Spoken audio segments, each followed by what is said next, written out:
The wait for college football is almost over. Yes, you heard that right. And this weekend, we will watch toe meet leather in what is sure to kick off a hell of a college football season. Now, the sport has had more big changes than Madonna's face here recently, which makes predicting what's going to happen even harder. But at least we've arrived at Prediction Week here at Crain & Company. And today, we're going to start with the new look Big 12. Now, the two biggest brands, Texas and Oklahoma, are gone to the SEC. But the additions of Utah, Arizona, Arizona State, and Colorado not only saved the conference, but has created a power vacuum at the top. And it might also give us what could be the most competitive conference in the country this year. Now, the Big 12 has also had a shift of identity, it seems. Gone are the days where you just used to fling it around, score 1 million points, and hope to get a couple stops on defense. In fact, the favored teams are pretty much downhill and innately physical. Look at the way Oklahoma State's risen, Kansas State, Utah coming in. It's become a conference that doesn't want to just be flash and sizzle. They're down to turn every fight into a rock fight, and that should bode well for them come playoff time, whoever gets selected. So today, we let you know who we think is going to win the Big 12, and we want to hear from you as well. So let's all have fun disagreeing together.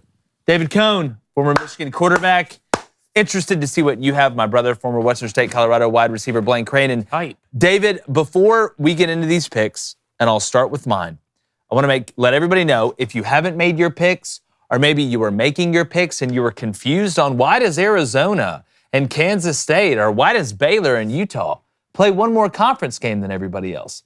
They don't. All right, so Arizona plays Kansas State. That game was agreed to before Arizona joined the Big 12. It's not a conference game. Doesn't count as a conference game. Regardless of what happens, it will not count toward the conference standings. And the same thing with Baylor and Utah. Literally 20 minutes in, I was freaking out, cross-checking, and then I remembered, oh, wait, they did these schedules before, which is kind of a weird thing. I think it's happened one time before, maybe in the ACC or something like that with North Carolina. But, David, that's a really weird thing. Shout out to the person who called in, or maybe it was Chad or it was a call-in or something a week ago and asked, hey, are these games going to count in the conference? Which I just had a hard time believing they won't weigh into the metric, even in a tie-break scenario at all. But it sounds like they're not going to, which is really, really weird. And it matters because now all of a sudden, you're talking about Kansas State, who I have playing in the conference championship, Arizona, who I have going 9-3 right now. Those teams play each other, and we can't factor that game in at all when it comes to a possible tiebreak to see who plays in the conference championship. That's really odd, man. Especially the Arizona-Kansas State game. Yes. Because I'm not trying to disrespect Baylor too much, but Utah, I don't think Baylor's going to be a huge factor in determining who wins this. Arizona and Kansas State are two are some of the favorites at the top, and that could have been a tiebreaker. So here's what we got, or here's what I got. Wrong. All right. Thank you, Blaine. And again, phone lines are going to open 2:45 p.m. Central, 1-855-236-3228. Going to get to the chat, too. If you donate, it's on topic. It will get read. Make sure you hit that subscribe button. We're 3,000 away from 150,000. Want to get to there before football season and keep growing. It was very hard for me to come to terms with having 4 teams finishing the regular season with double-digit wins. But at the end of the day, there's no certain formula for each conference. You just got to go with your gut and what you think.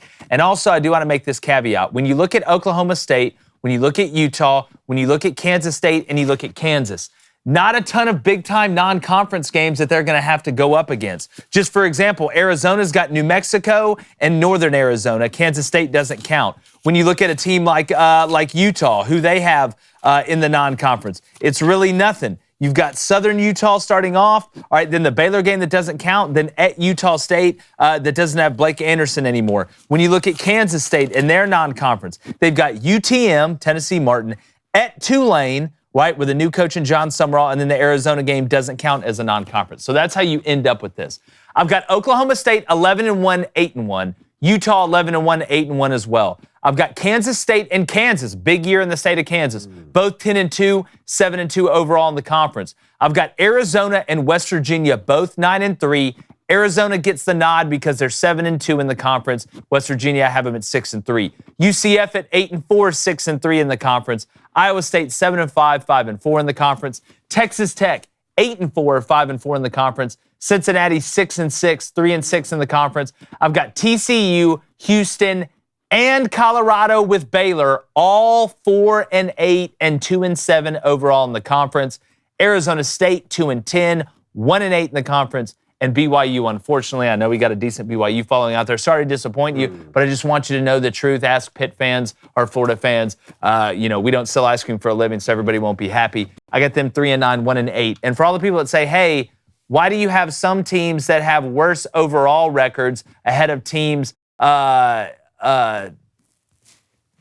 Here's the best way to explain it.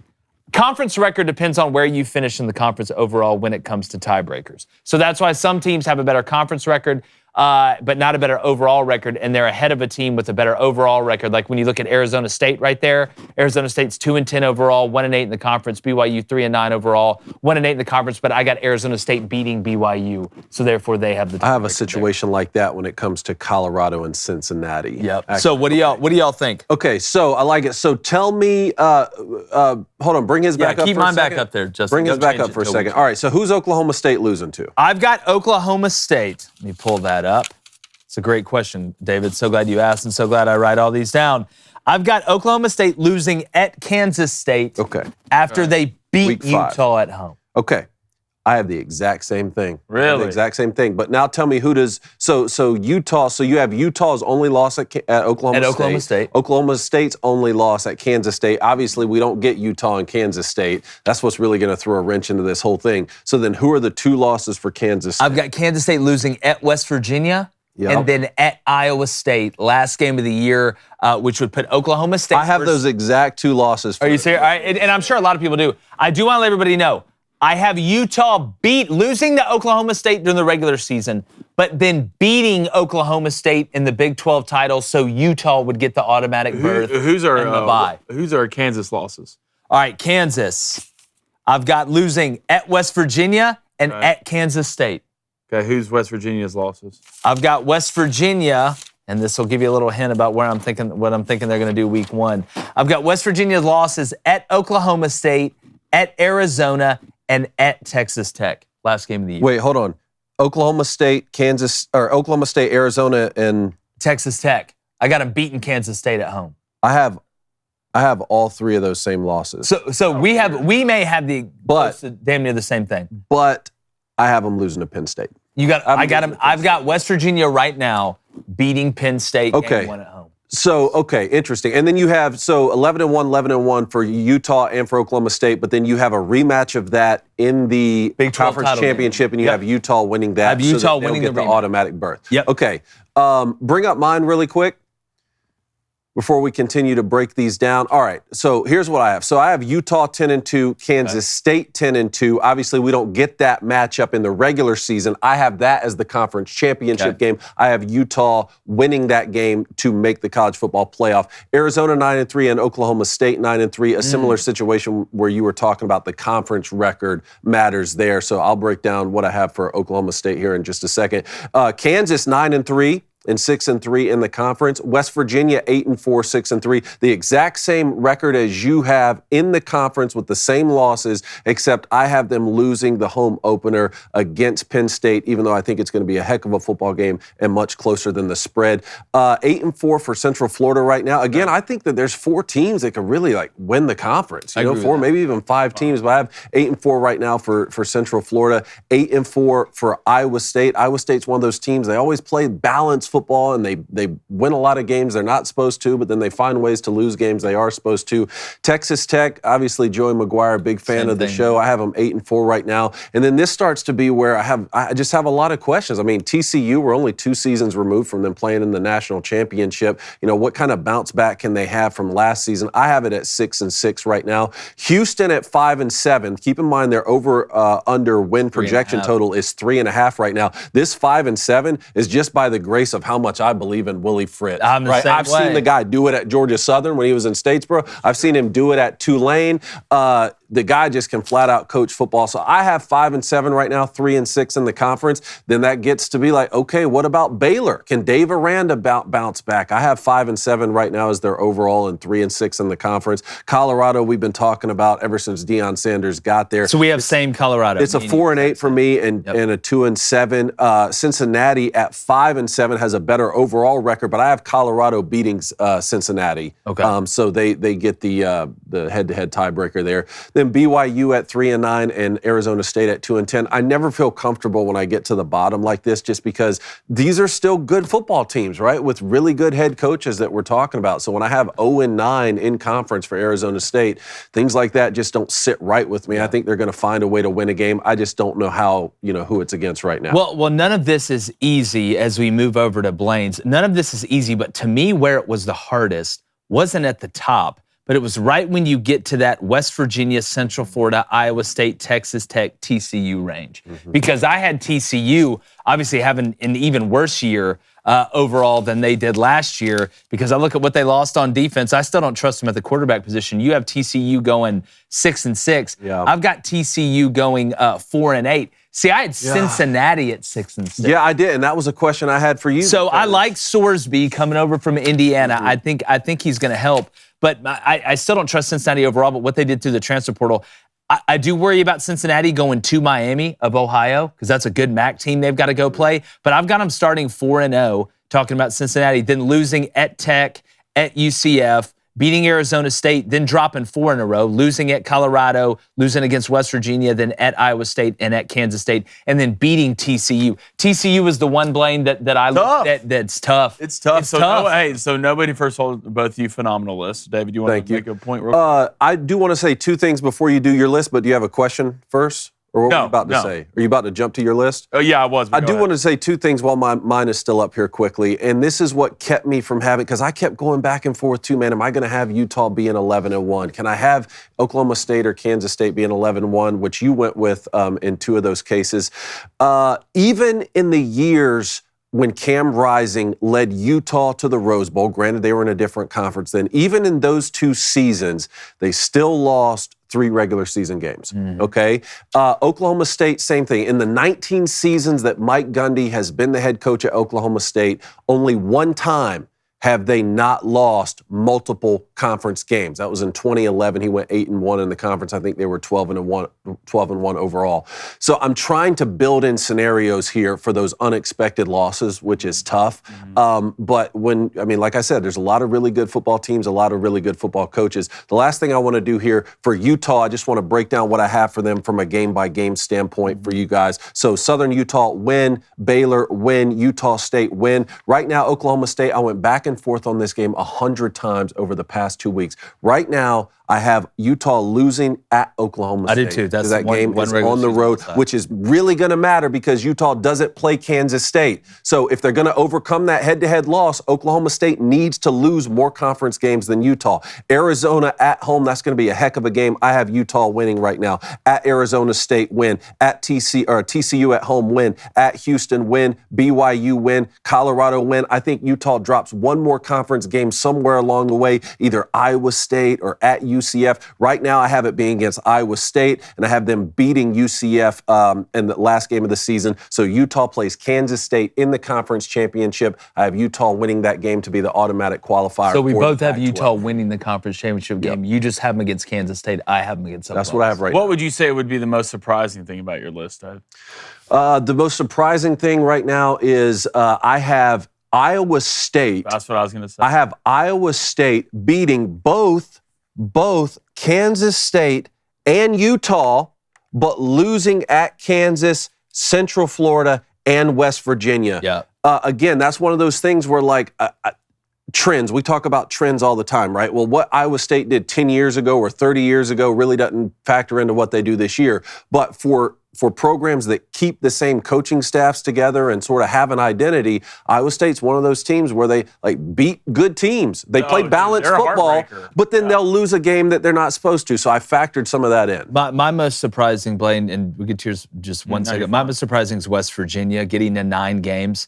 A 9-game win mark. I've got them beating, like I said, Penn State. I've got them starting 4-0. So beating Penn State, Albany, winning at Pitt, and beating Kansas at home. Then losing at Oklahoma State, beating Iowa State and Kansas State at home, right? Back-to-back. Then losing on the road at Arizona, beating Cincy on the road, then beating Baylor and UCF at home, but then losing. That's what I have. Other than Penn State, that's what I have. Bring Jake's list up here really quick because I had a question. There's a team, I believe it might have been Arizona. Who do you have Arizona's 3 losses to? I've got Arizona losing at Kansas State, which remember does not count as a conference game.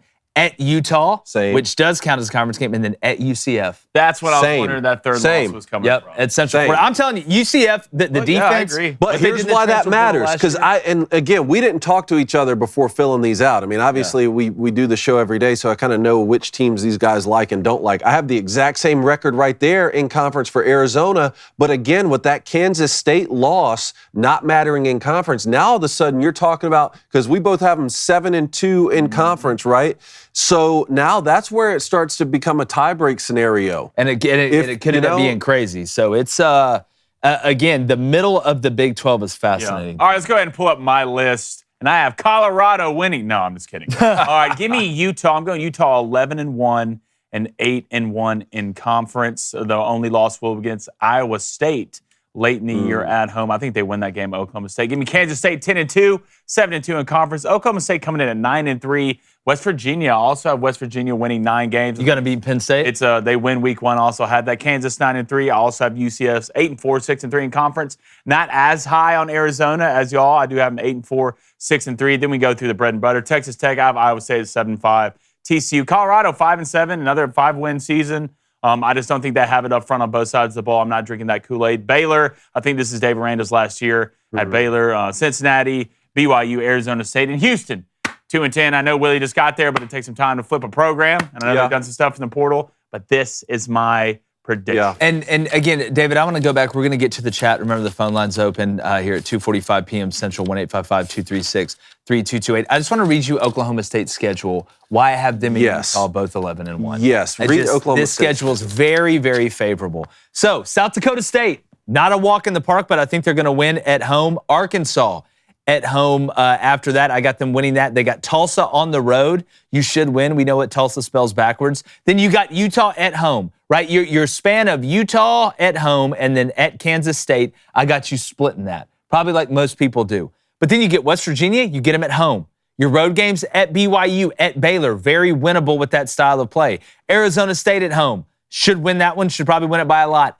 At TCU, could be a little dangerous. I don't trust TCU on the defensive line, especially since Demonic Williams left. I know they got some guys that transferred in. They got a guy they're going to try and plug and play at nose. We're going to see. I just don't trust it. Then I got to beat Texas Tech at home, then going on the road, last game of the year, and beating Colorado. So if they had some big time, the schedule works out very well for Oklahoma. So 11-1, a loss at Kansas State. So you and I have Oklahoma State the same record. Who are your 3 losses to for Oklahoma State? It is Utah, Kansas State, and on the road at TCU. Okay, so I have the on the road at TCU as well. So you have them losing to Utah. The Utah, Kansas State, West Virginia stretch right there, even though 2 of the 3 are at home. That's a tough stretch for me, and that's much tougher than Utah's schedule. And to me, that's even tougher than Kansas State's schedule. And again, Kansas State does get Oklahoma State at home. So I have the losses at Kansas State, at TCU, and then Texas Tech at home. I think Oklahoma State will walk in favored against both Texas Christian and Texas Tech,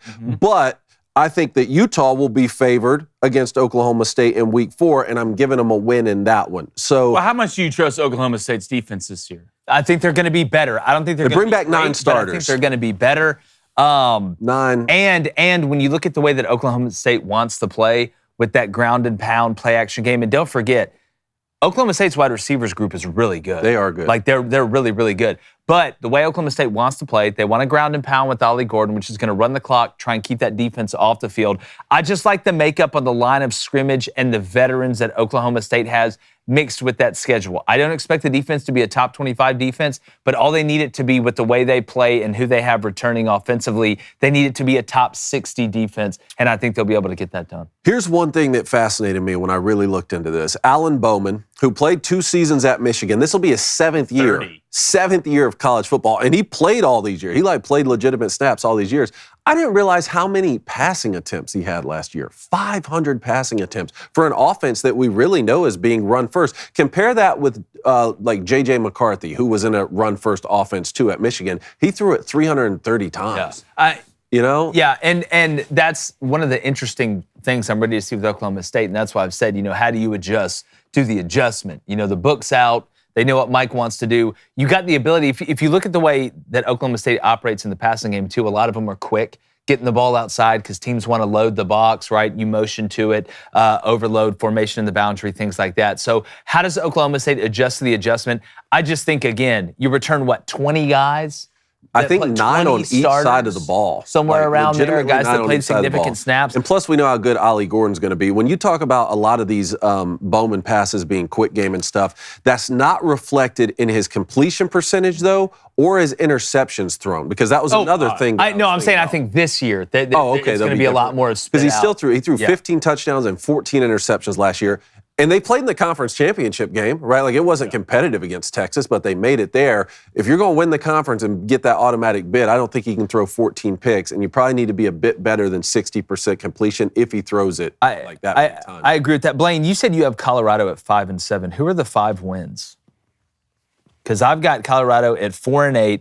I've got them beating Colorado State and North Dakota State. I got them beating Baylor, and I got them beating Cincinnati. Got them losing at Nebraska. Got them losing at Central Florida. Got them losing to Kansas State. I've got them losing at Arizona, at Texas Tech, Utah, at Kansas, and Oklahoma State. So I've really got them losing, honestly. I got them starting 3-1. Yeah. And then going, 1-7 over the last 8, which I think is a very possible thing. I got North Dakota State win, Colorado State win, Baylor win, Cincinnati win, Texas Tech win. Oh, you got to beat Texas Tech on the road. Interesting. Okay. Very, very interesting. Hey, what's up, YouTube? If you like winning money when it comes to sports betting or just winning money in general, hit subscribe. You won't regret it.